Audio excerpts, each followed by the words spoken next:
believe in the state of Pakistan as a democratic state.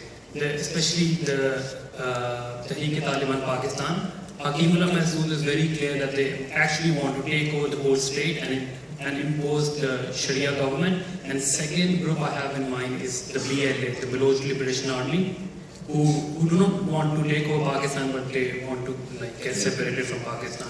Now, they are not ready for any sort of negotiations of any sort. And they are not fighting because they think that Pakistan is an ally of America in the war of terror. They are fighting for their ideological reasons. And how do you think that you will be able to motivate them or come into dialogue of any sort with them? And my second question is regarding the taxation policy.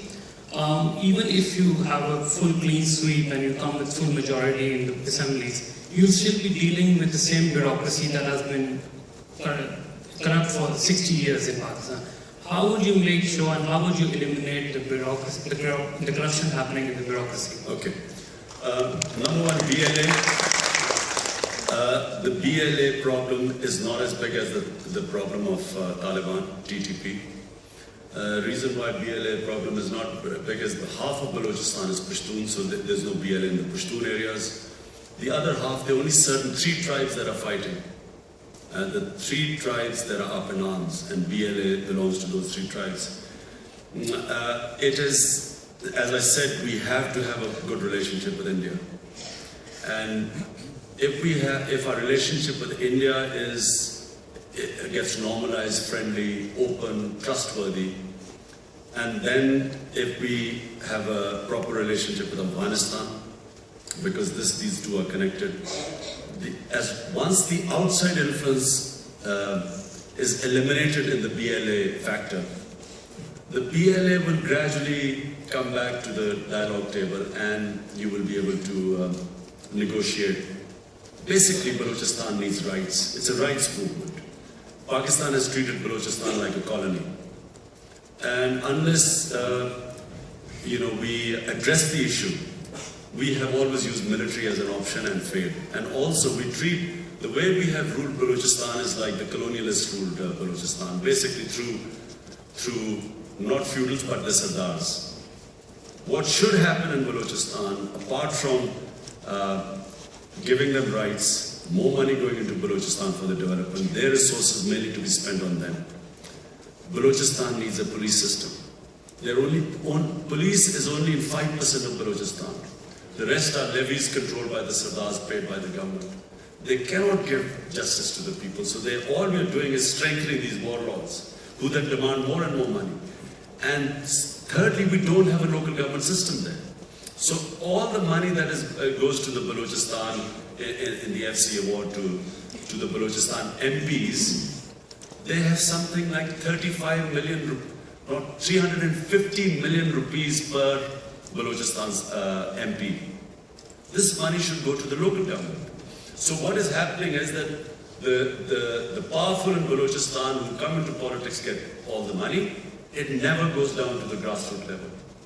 In Balochistan, you need to fund what is our local government system, is directly fund the villages, where the people feel the benefits of the money coming in. At the moment, people don't feel anything. So the Sardars can blackmail this federal government by saying, by getting brewing up unrest amongst the population.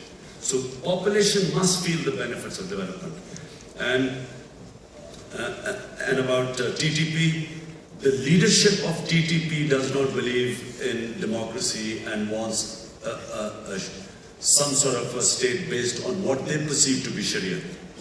But that's why I'm saying that isolate the leadership from the foot soldiers.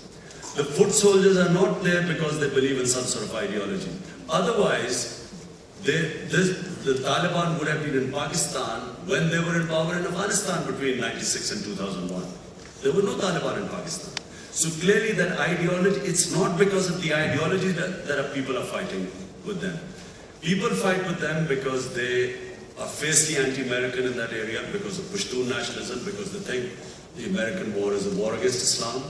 So that's the reason why people are blowing themselves up, not because of some Shariat they're going to impose on Pakistan, but because they think that Pakistan army is collaborating with the US. So if you take that motivation away, you will be able to wean away the foot soldiers, isolate these ideologues. That's how we will win the war. And who will do that? Not the Pakistan army, the people of the tribal areas.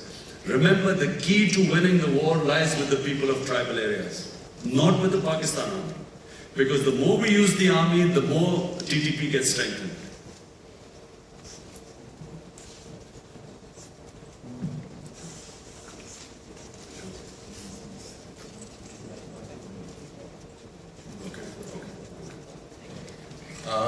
We have a problem with time because Mr. Khan has another program.